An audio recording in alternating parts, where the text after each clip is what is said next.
Oh, what did you think was going to happen? I'm sorry to disappoint. Okay, sorry to disappoint. You never know who's behind the door. Okay, okay. Tomorrow, just one item for all of you at the top. Tomorrow, the president will travel to Elk Grove Village, Illinois, a trip he had planned to do last week to meet with public and private sector leaders who have implemented vaccination requirements. The president will visit with a company local to the Chicago area that is imposing its own vaccine requirement ahead of the OSHA rule. The president's message will be clear. Vaccination requirements work. Vaccination requirements get more people vaccinated, helping to end the pandemic and strengthen the economy. That's why he's leading and implementing vaccination requirements for 100 million workers, 2/3 of all workers in the United States, and that's why we're seeing growing momentum for vaccination requirements across the sectors and across the country. Alex, go ahead. Jen, I was hoping to get you to weigh in on 3 different debt limit scenarios since there's so many developing.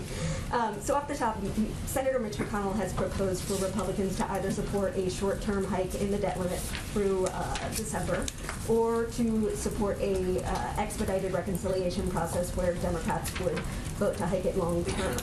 What's the White House response to that? Is there support for either of those from the president? And then I was hoping to get clarification on something the president said yesterday. He seemed to suggest that he would support a carve-out in the filibuster if all else fails to hike the debt limit. Is that where he stands? Would he be open to that?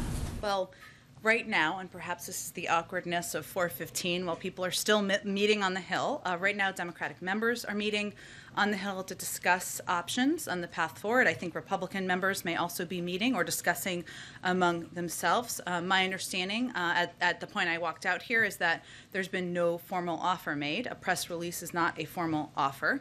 And regardless, even the scant details that have been reported present more complicated, more difficult options than the one that is quite obvious in the president's view and is in front of the faces of every member up on the Hill. We could get this done today. We don't need to kick the can. We don't need to go through a cumbersome process that every day brings additional risks. So they're discussing up there. We'll obviously be in close touch with them, as we will continue to be, and we'll see where we are at the end of today.